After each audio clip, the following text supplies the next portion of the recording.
कुसुम ने हाल ही में अपने तीसरे बेटे पवन की शादी की थी, पर सुमन अपनी तीसरी बहू उपासना से खुश नहीं थी।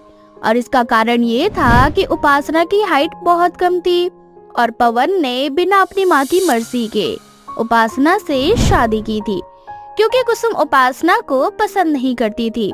इसी का फायदा कुसुम की दोनों बहू निधि और निशा, जो कि काफी मोटी थी, वो उठती है और अपनी सास को अपनी देवरानी के खिलाफ भड़काने की कोशिश करती है। ऐसे ही एक दिन हाय राम, मैं तो थक गई माँ जी। हम दोनों भले ही मोटी हैं, पर घर के काम तो सही से कर पाते हैं, लेकिन आपकी वो नाटी बहू, उससे तो एक काम नहीं हो पाता। क्यों बहू, अब क्या कर दिया उस नाटी ने? माँ जी भूल गई क्या कि आपकी बहू की अब तक पहली रसोई नहीं हुई है, इसलिए आपकी नाटी बहू उपासना किचन में रोज जाकर खाना बनाने की कोशिश करती है। और आप तो जानती हैं कि आपके किचन का स्लिप ऊंचा है और सारे सामान भी ऊपर रखे हैं, पर उस नाटी का हाथ कहाँ पहुँचने वाला। पर मैडम जी क्यों किसी से मदद लेंगे? आज अपनी पहली रसोई करने के चक्कर में खुद उस स्टूल पर चढ़कर सामान उतारने लगी। अरे शरीर जैसी मोटी बुद्धि वाली मेरी दोनों प्यारी बहू, अब वो नाटी स्टूल पर चढ़कर ही सामान उतारेगी ना। वैसे भी उसका हाथ तो पहुँचने से रहा। माँ जी पहले बात तो सुन लो पूरी। आपकी ये नाटी बहू स्टूल पे तो चढ़ गई, लेकिन इसने ऊपर से सारे सामान नीचे गिरा दिए और खुद भी नीचे रायते की तरह फैल चुकी है ये। अब जैसे ही कुसुम को पता चलता है कि उपासना ने आज फिर से घर में तबाही मचा दी, तो कुसुम बिना कोई देरी करे किचन में पहुंच जाती है, जहां वो देखती है कि पूरा किचन गंदा है और उपासना अपने कमरे में आराम कर रही है। अब क्या था, किचन की ऐसी हालत देखकर कुसुम का पारा गर्म हो जाता है और वो उपासना के कमरे में जाकर उसे खरी खोटी सुनाने लगती है। क्यों रे मनहूस कहीं की, जब तेरे हाथ ऊपर तक नहीं पहुँचते तो क्यों किचन में जाती है काम करने के लिए? भूल जा कि कभी तेरी पहली रसोई भी हो पाएगी। सामान तो नीचे गिरा ही दिया और खुद भी रायते की तरह नीचे फैल गई। खुद तो उठकर बिस्तर पर आ गई, सामान कौन उठाएगा? हाँ माँ जी मुझे माफ कर दीजिए, पर मैंने दीदी को मदद के लिए बुलाया था, वो दोनों खाने में बिजी थी। मेरे बार बार बुलाने पर आई नहीं और पवन जी को ऑफिस के लिए लेट हो रहा था, इसलिए मैंने खुद खाना बनाने का सोचा, पर मुझसे सब कुछ गड़बड़ हो गया। उपासना अपनी गलतियों की माफी मांगती है, पर कुसुम उसे माफ नहीं करती और उसे खरी खोटी सुनाती रहती है। कुछ देर बाद वहाँ पवन आ जाता है और अपनी माँ को अपनी बीवी के ऊपर चिल्लाता देख अपनी माँ से कहता है, क्या हुआ माँ, आप हर समय मेरी बीवी को भला बुरा क्यों सुनाती रहती हो? आखिर उपासना ने आपका क्या बिगाड़ा है? क्या बिगाड़ा है मैंने तेरा? अरे मेरी दो मोटी बहू इस घर में सत्यानाश करने के लिए कम थी क्या, जो तू इस नाटी को भी उठा कर ले आया? अरे जब तेरी नाटी बीबी जानती है कि उसके हाथ ऊपर तक नहीं पहुंच पाते, वो कोई काम नहीं कर पाती, तो क्यों घर के काम को बिगाड़ने में लगी रहती है? एक बार रसोई में जाकर देख क्या हाल किया है तेरी बीवी ने रसोई का। अपनी माँ के कहने पर पवन रसोई में जाता है और रसोई की हालत देखकर वो अपनी माँ की गुस्से को समझ जाता है। पर पवन अपनी बीवी के साथ और भेदभाव नहीं चाहता था, इसलिए वो अगले ही दिन घर में काम शुरू करवा देता है और किचन का रेनोवेट करवाता है। अब किचन का सारा सामान यहाँ तक कि स्लैब नीचे हो जाती है और जिस वजह से अब उपासना को घर के काम करने में कोई दिक्कत नहीं होती। माँ जी मैंने आज खाना बनाया है, तो सही मायने में आज मेरी पहली रसोई हुई है ना? ये भी मेरे बेटे की बदौलत हुआ है, वरना तुझ जैसी नाटी बहू घर का कोई काम नहीं कर सकती, यहाँ तक कि घर के जाले भी साफ नहीं कर सकती। इतना बोलकर कुसुम उपासना के हाथों का बना खाना खा लेती है और वहाँ से आराम करने के लिए अपने कमरे में चली जाती है। अपनी सास की बातें सुनकर अब अगले दिन उपासना पूरे घर की सफाई भी कर लेती है और उसके हाथों की सफाई देखकर कुसुम हैरान हो जाती है। पंखे साफ, जाले साफ, अलमारी भी साफ और फर्श भी साफ, ऊपर से खड़ी भी साफ।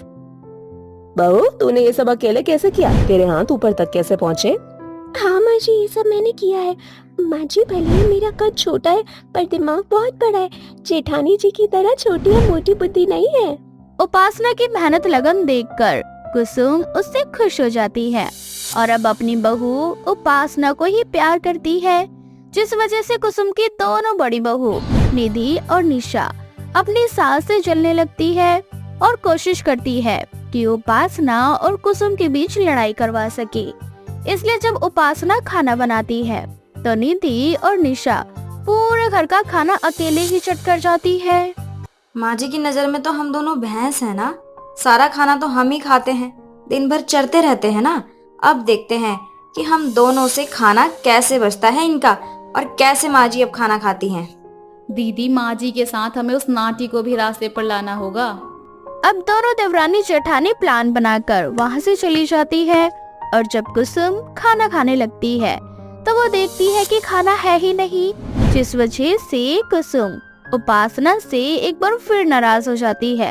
पर उपासना भी हार नहीं मानती और अपनी दोनों जेठानियों को रास्ते पर लाने के लिए जानबूझकर उनके कमरे में पानी गिरा देती है। अब जैसे ही दोनों अपने बिस्तर से नीचे उतरती हैं, तो उन दोनों का पैर फिसल जाता है और वो दोनों अपने कमरे में गिर जाती है। अरे निधि दीदी, आप तो फर्श पर बिल्कुल कारपेट की तरह फैली हुई हो। अगर आप यहाँ कारपेट की तरह फैली हो तो पक्का निशा दीदी भी चटाई की तरह फर्श पर फैली होंगी अपने कमरे में। मैं भी उनको उठा कर लाती हूँ। उपासना, ये सब कुछ तुमने किया है ना जानबूझकर? हाँ, किया है मैंने ये सब जानबूझकर, पर आप दोनों ने मेरे सामने कोई रास्ता भी तो नहीं छोड़ा था। आप दोनों बार बार मुझे परेशान करते हो, जानबूझकर सारा खाना अकेले चट कर जाते हो माँ जी से मेरी डांट खिलवाने के लिए। आप दोनों ऐसे ही इतनी मोटी हो, थोड़ा कम खाओ। अगर इसी तरह खाती जाओगी तो और फैल जाओगी, और एक बार गिर गई ना तो बिना सहारे के उठ भी नहीं पाओगी। और एक बात, मैं सिर्फ नाटी हूँ पर मेरा दिमाग तुम दोनों से तेज है, इसलिए मुझसे पंगा लेने की सोचना भी मत। छोटा पैकेट बड़ा धमाका, इससे पंगा लेना मतलब अपने ही पैर पे कुल्हाड़ी मारने जैसा होगा। निधि, जैसा चल रहा है वैसे ही चलने दे, वरना तू ना घर की रहेगी ना घाट की। अब उपासना अपनी दोनों जेठानियों की मदद करती है और चोट लगने के बाद अपनी दोनों जेठानियों की सेवा भी करती है। ये देखकर निशा और निधि समझ जाती है कि उपासना छोटा पैकेट बड़ा धमाका है और वह दोनों सिर्फ गुब्बारे जैसी फैली हुई, इसलिए बुद्धि और मोटाई कभी भी एक दूसरे को टक्कर नहीं दे सकते। और इसलिए उस दिन के बाद फिर कभी निशा और निधि अपनी देवरानी को परेशान करने की सोचती भी नहीं। तो वही दूसरे और उपासना एक बार फिर कुसुम के दिल में अपने लिए जगह बना लेती है। विनोद और शोभा की 3 बेटियां थी। उसकी तीनों ही बेटियां काली थी। बस इस बात की चिंता हर समय शोभा को सताती। ऐसे ही एक दिन जब विनोद कूड़ा बेचकर घर आता है तो शोभा विनोद से कहती है, सुनिए जी, मुझे अपनी तीनों बेटियों की बहुत चिंता सताती है। पर किस चीज की चिंता तुम्हें सताती है? माना कि हम गरीब हैं, कूड़ा बेचकर अपना पेट पालते हैं, पर इसका मतलब ये नहीं कि मैं अपनी बेटियों की परवरिश नहीं कर सकता। वो बात नहीं है जो आप सोच रहे हैं। जानती हूँ कि हम गरीब हैं और कबाड़ी वाले हैं। मुझे तो चिंता इस बात की सताती है कि हमारी तीनों ही बेटियां काली हैं और हम गरीब कबाड़ी वाले। हमारी तीनों बेटियों से कौन शादी करेगा? जो भी शादी करेगा वो तो मोटी रकम मांगेगा। इसीलिए हमें अभी से ही अपनी बेटियों की शादी की चिंता करनी चाहिए और पैसे भी जोड़ने चाहिए। शोभा, ये तुम कैसी बातें कर रही हो? अब के जमाने में कोई रंग रूप नहीं देखता, और वैसे भी मैं अपनी तीनों बेटियों को खूब पढ़ाऊंगा, उन्हें अपने पैरों पर खड़ा करूंगा। तुम देखना, जब हमारी बेटियां पढ़ लिख कर कुछ बन जाएंगी तब लड़के वाले खुद हमारी बेटी के पास आएंगे उनसे शादी करने के लिए। तब देखना तुम उस दिन मैं अपनी बेटी की विदाई कितने धूमधाम से करूंगा। हाँ माँ, पिताजी बिल्कुल सही कह रहे हैं, इसीलिए तुम हमारी विदाई की फिक्र मत करो। कैसे फिक्र ना करूं? आखिर मैं भी एक माँ हूँ। अच्छा चलो, ये बातें बहुत हो गई। अब जल्दी से अंकिता और अंजलि को बुला लो, खाना खाना है, बाकी की पढ़ाई बाद में कर लेना।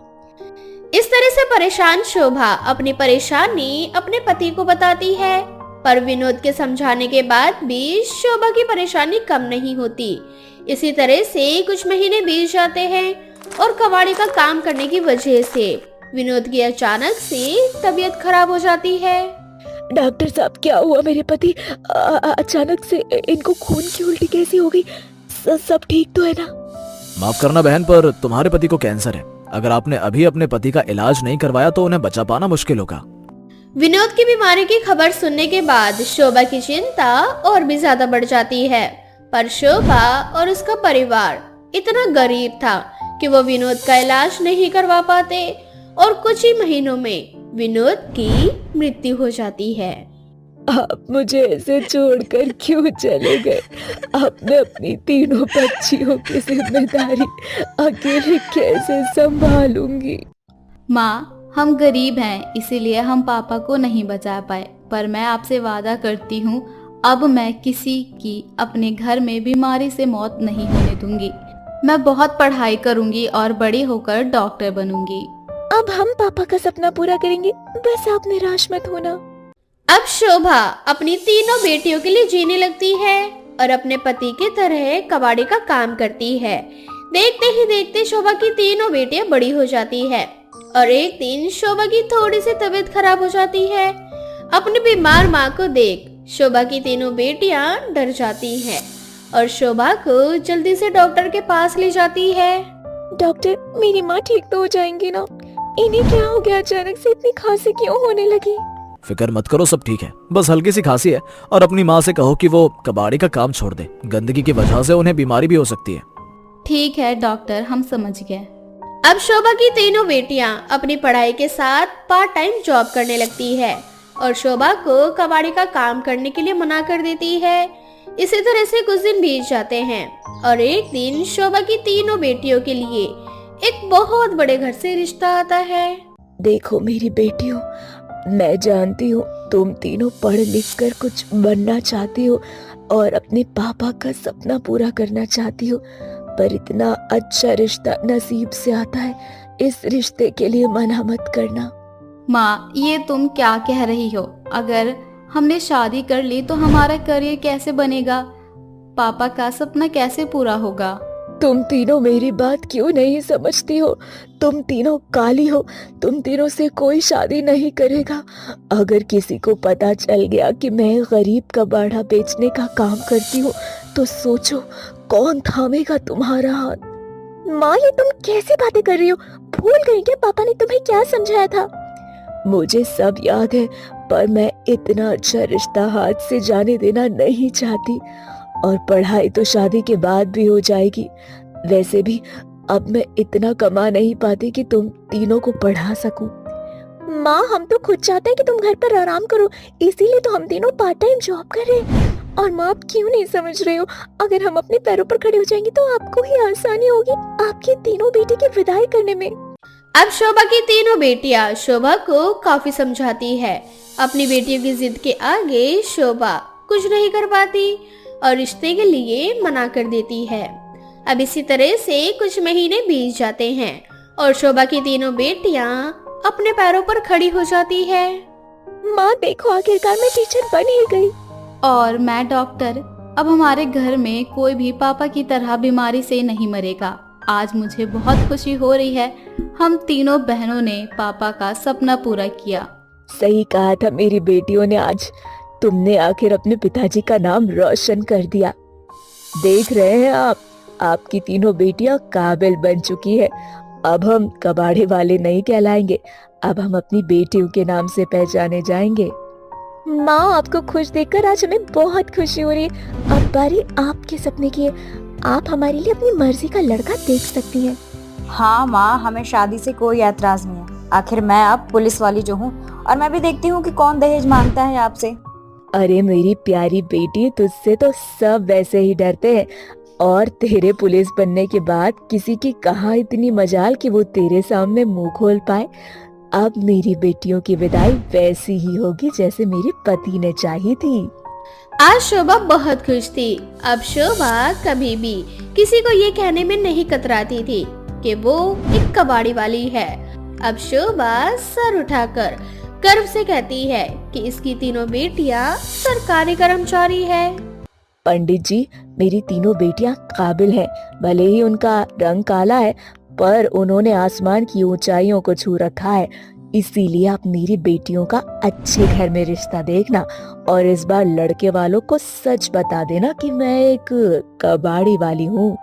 हाँ हाँ शोभा बहन, क्यों नहीं। आखिर अब तुम्हारी तीनों बेटियां काबिल जो बन गई हैं, अब तो हर कोई तुम्हारी बेटियों से शादी करने को तैयार होगा, भले ही वो काली ही क्यों। पंडित शोभा की तीनों बेटियों के लिए बहुत अच्छा रिश्ता देखते हैं और बहुत जल्द शोभा अपनी तीनों बेटियों का रिश्ता एक ही घर में तय कर देती है। मेरी तीनों बेटियों का रिश्ता तय हो गया।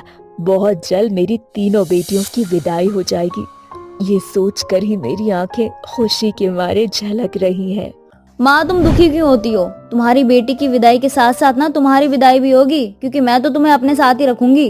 अपनी बेटियों की बात सुनकर शोभा अपने आंसुओं को रोक नहीं पाती।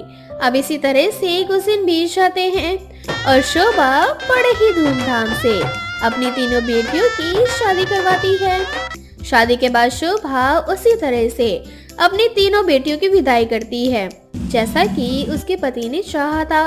अपनी बेटियों की विदाई करने के बाद शोभा गंगा नहाने जाती है। कहानी है नागलोक की, जहाँ रागनी नाम की एक नागिन बहुत ही खूबसूरत थी। नागलोक के हर नाग उससे प्रेम किया करते थे।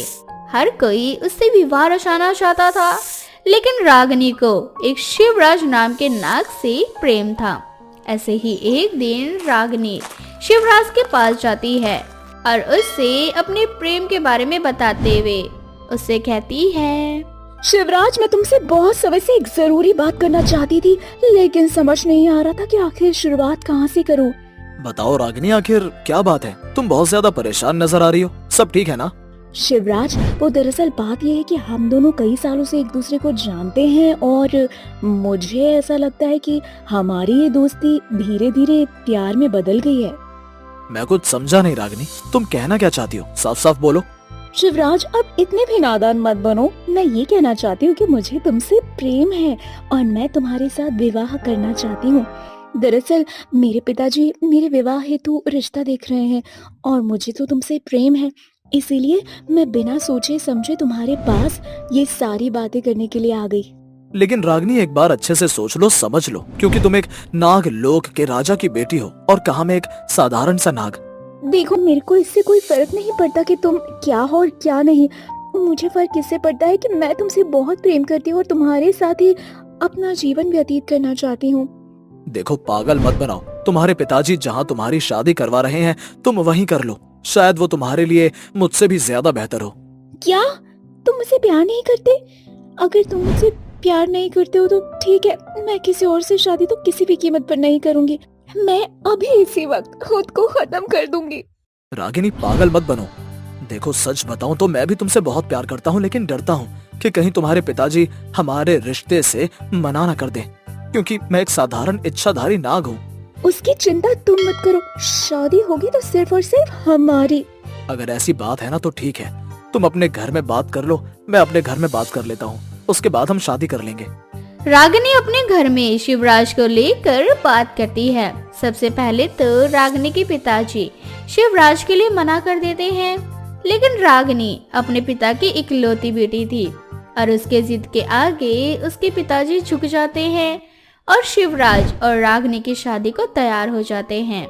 तो वहीं दूसरी तरफ शिवराज भी रागिनी से प्रेम करता था, इसलिए शिवराज रागिनी को मना नहीं कर पाया और उसके प्रेम प्रस्ताव को स्वीकार कर लेता है। और एक दिन शिवराज रागिनी को अपने घर लेकर जाता है, जहां शिवराज की माँ करुणा और शिवराज का भाई अनुराग रागिनी से मिलते हैं। अनुराग, जो कि एक इच्छाधारी सपेरा था, वह नागों को अपने वश में करना जानता था। अनुराग को रागिनी को देखते ही प्रेम हो गया था। अनुराग नहीं जानता था कि रागिनी उसके भाई की प्रेमिका है। जब ये बात उसे पता लगती है तो अनुराग को बहुत बुरा लगता है और वो अपने कमरे में जाकर कहता है, पहली बार किसी को देखकर मुझे सपेरे के दिल में प्यार की उमंग जारी है और मैं अपने प्यार को ऐसे किसी का होता हुआ नहीं देख सकता। मुझे रागिनी से पहली नजर में ही प्यार हो गया है। अब मैं उसे हमेशा हमेशा के लिए अपना बनाकर ही रहूंगा, तो चाहे उसके लिए मुझे कुछ भी क्यों ना करना पड़े।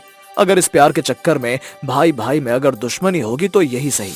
रागिनी शिवराज की माँ को पसंद आ जाती है, जिस पे अनुराग कहता है, माँ देखो, मैं घर पर सदस्य हूँ और मैं चाहता हूँ कि मेरे घर में ऐसी भाभी आए जो हमारे घर परिवार को संभाले, हम सबको अपना प्यार दे। लेकिन रागिनी को देखकर ना मुझे ऐसा प्रतीत हो रहा है जैसे वो हमारे घर के लिए सही नहीं है और मैं नहीं चाहता कि भाई और रागिनी की शादी हो। ऐसा नहीं है बेटा, शिवराज रागिनी को बहुत समय से जानता है और हम लोगों का क्या है, हम तो सिर्फ रागिनी से पहली बार मिले हैं और पहली बार में कोई किसी को कितना ही जान लेता है। शिवराज उसे बहुत समय से जानता है और वो उसकी पसंद है, वो उससे प्यार करता है, उसे से शादी करेगा। तभी वहाँ शिवराज आ जाता है और कहता है, माँ बिल्कुल सही कह रही है। मैं रागिनी को बहुत अच्छे से जानता हूँ और अनुराग तुझसे इतना बोलूंगा कि तू ना मेरे और रागिनी के बीच में मत पड़। मैं बहुत प्यार करता हूँ उससे और शादी भी करूंगा। जानता हूँ भाई कि आप उससे बहुत प्यार करते हो, इसलिए आप ऐसा बोल रहे हो, लेकिन वो आपके लिए बिल्कुल सही नहीं है। मुझे तो ऐसा लग रहा है जैसे कि तू मेरे और रागिनी के रिश्ते से जल रहा है और मुझे बिल्कुल भी फर्क नहीं पड़ता कि कोई क्या सोच रहा है, किसको रागिनी पसंद है और किसको नहीं। मैं बस इतना जानता हूँ कि मैं रागिनी से बहुत प्यार करता हूँ और मैं उसे इस घर की बहू बनाकर ही लाऊंगा। इस तरह से दोनों भाइयों में लड़ाइयाँ हो जाती है। ऐसे ही अब रागिनी और शिवराज की शादी के दिन फिक्स हो जाता है। जब ये बात अनुराग को पता चलती है तो वो रागिनी के पास जाता है और उससे कहता है, देखो मैं जानता हूँ कि तुम्हारी और मेरे भाई की शादी फिक्स हो गई है, लेकिन फिर भी चाहता हूँ कि तुम मेरे भाई से शादी मत करो। लेकिन क्यों? ऐसा क्या हो गया कि मैं तुम्हारे भाई से शादी ना करूं? वो इसलिए क्योंकि मैं तुमसे बहुत प्यार करता हूँ और मैं नहीं चाहता कि तुम्हारी शादी किसी और से हो। तुम्हारा दिमाग तो ठीक है ना? तुम्हें शर्म नहीं आती ये सब बोलते हुए? तुम्हारे बोलने से कुछ भी नहीं होता। मैं शादी तो करूंगी तुम्हारे भाई से ही। तुम्हें जो करना है तुम वो कर लेना। क्या तुम मुझे जानती नहीं हो? मैं एक इच्छाधारी सपेरा हूँ, चुटकियों में भैया को अपने वश में कर सकता हूँ। शायद तुम मुझे नहीं जानते हो। वक्त आने पर तुम्हें पता चल जाएगा कि मैं क्या हूँ। और तुम जैसे लोगों की धमकियों से मैं बिल्कुल भी नहीं डरती। तुम्हें जो करना है तुम वो कर सकते हो। ठीक है, अब तुम्हें पता चलेगा कि मैं क्या कर सकता हूँ। अब ऐसे ही समय बीतता जाता है। अब शिवराज और रागिनी की शादी का दिन नजदीक आ जाता है। शादी वाले दिन रागिनी दुल्हन के जोड़े में तैयार होकर अपने बारात का इंतजार कर रही होती है। इंतजार करते करते पूरा दिन निकल जाता है, लेकिन रागिनी के पास कोई बारात नहीं आती। ये देखकर रागिनी बहुत बुरी तरह से रोने लगती है। तभी रागिनी को पता चलता है कि शिवराज का अपहरण हो गया है। वो समझ जाती है कि ये सब कुछ उसके देवर ने किया है। वह तुरंत अनुराग के पास जाती है और अनुराग से कहती है, अगर तुमने अपनी गंदी औकात दिखाई दी है तो शिवराज कहाँ है मुझे बताओ। वो तुम्हें कभी भी पता नहीं लगेगा। मुझसे शादी कर लो, शिवराज को छोड़ दूंगा। देखो मेरा सब्र का बांध अगर टूट गया तो तुम्हें कोई भी नहीं बचा सकता। तुम जैसे आम इच्छाधारी नाग नागिन से मैं नहीं डरता। तुम जैसे लोगों को मैंने अपने वश में करके रखा है, चाहूँ तो तुम्हें भी कर सकता हूँ। दरअसल अनुराग रागिनी की शक्ति से अनजान था। रागिनी बहुत ही शक्तिशाली इच्छाधारी नागिन थी। रागिनी को बहुत गुस्सा आता है और वह अपने असली अवतार में आ जाती है और अनुराग को बहुत बुरी तरह से घायल कर देती है। अनुराग बहुत ज्यादा डर जाता है कि उसकी मौत नजदीक है। रागिनी अनुराग से कहती है, देख अभी भी मौका है। मेरी शक्तियों का अंदाजा तुझे मालूम नहीं है, इसीलिए कह रही हूँ मुझे बता दे शिवराज कहाँ है, वरना मैं तुझे मार डालूंगी। अनुराग डर के मारे शिवराज को आजाद कर देता है और रागिनी से माफी मांगने लगता है। लेकिन कहते हैं ना, इच्छाधारी नागिन कभी किसी को माफ नहीं करती। वो बदला जरूर लेती है। शिवराज के आजाद होने के बाद भी रागिनी अनुराग को मार देती है। उसके बाद शिवराज और रागिनी दोनों शादी कर लेती हैं।